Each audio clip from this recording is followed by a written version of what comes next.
Hello बच्चों, हमारे पास question है। पहले यहाँ brass when 0.2 kg of mass of brass 0.2 kg, इसको मैं 1 से डिनोट कर देती हूँ। Eight T1 100 degree Celsius, temperature कितना है आपके पास 100 degree Celsius, is dropped into water. अब वाटर के लिए मैं इसका मास ले लेती हूँ m2 का मास कितना है 0.5 kg, ठीक है। और इसका टेम्परेचर कितना दे रखा है आपको 20 degree Celsius. The resultant temperature, जो इनका टेम्परेचर आ रहा है वो कितना आ रहा है 23 डिग्री सेल्सियस। तो डेल T1 कितना हो जाएगा यहाँ पे 100 माइनस 23, डेट इज ये हो गया आपका 77 डिग्री सेल्सियस। और यहाँ कितना हो जाएगा del T2 is equal to 23 minus 2, ये हो गया आपका 3 degree Celsius. Specific heat of brass पूछिए तो दोनों की जो हीट है वो सेम होनी चाहिए, तभी तो वो इतना टेम्परेचर लूज कर रहा है। तो M1S1 डेल T1, ठीक है, is equal to M2S2 del T2, दोनों की इक्वल होनी चाहिए।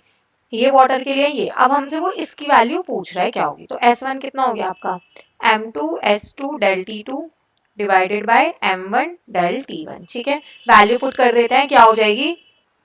मास 2 कितना दे रखा है आपको 0.5, स्पेसिफिक हीट ऑफ वाटर होती है 4.2 इंटू 10⁻3, टेम्परेचर डिफरेंस हो गया 3 डिवाइडेड बाय मास 2 है 0.2, टेम्परेचर डिफरेंस है 77।